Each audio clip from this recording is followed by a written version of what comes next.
साथियों, मैं जैसलमेर के उस पश्चिमी क्षेत्र से हूँ जहाँ देश में सबसे कम बरसात जैसलमेर में होती है और जैसलमेर की सबसे कम बरसात मेरे गांव रामगढ़ में होती है। और जो गोचर की बात कही, हम वहाँ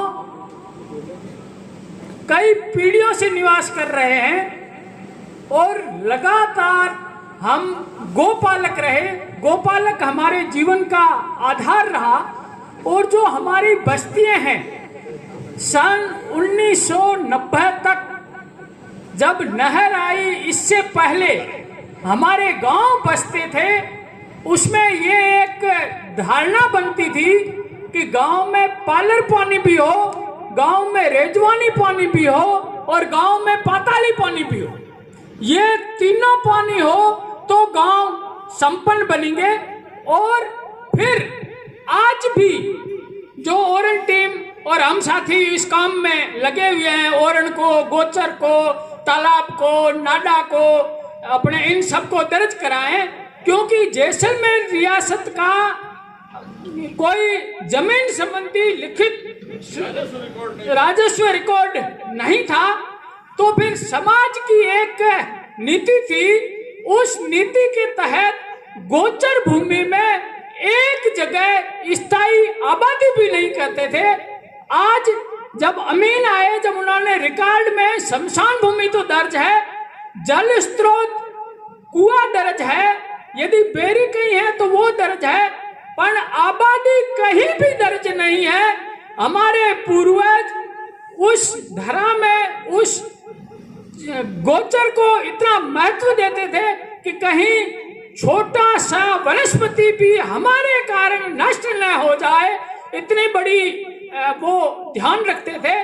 दूसरा, जो गोचर की बात करें तो जो भी जमीन है हमारी, चाहे वो धोरे की रेख है, चाहे धोरे की डेयरी है, चाहे धोरे की पासठ है, तो सैकड़ों तरह की हमारी स्थानीय वनस्पतियां जो आयुर्वेदिक भी है और उस वनस्पतियों की अपनी एक तासीर है।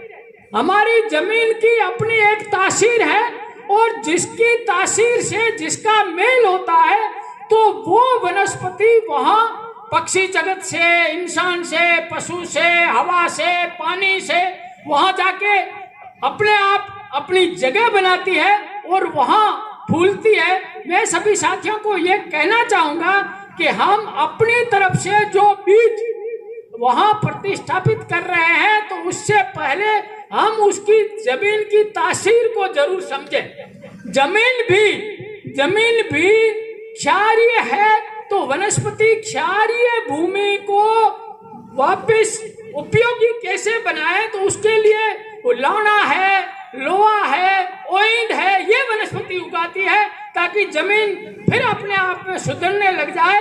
तो ये सब जो स्थिति है, ये ओरण गोचर में जो हमारी पुरानी सामाजिकता थी उससे हम सब करते आ रहे थे, हमारी एक नीति थी। और जब से सरकारें इस नीति को नहीं समझ पाई, हमारे ओरण, हमारे गोचर, हमारे तोंडे, हमारे तीर्थ, जिसको हम अपना तीर्थ करते थे, वो धीरे धीरे कमजोर होते जा रहे हैं। और ओरण टीम ने ये पिछले 5-7 साल से बीड़ा उठाया है और हम प्रयास कर रहे हैं हर महीने कोई न कोई सभा सम्मेलन करके अपनी बात जनता में जागृति लाने का प्रयास कर रहे हैं।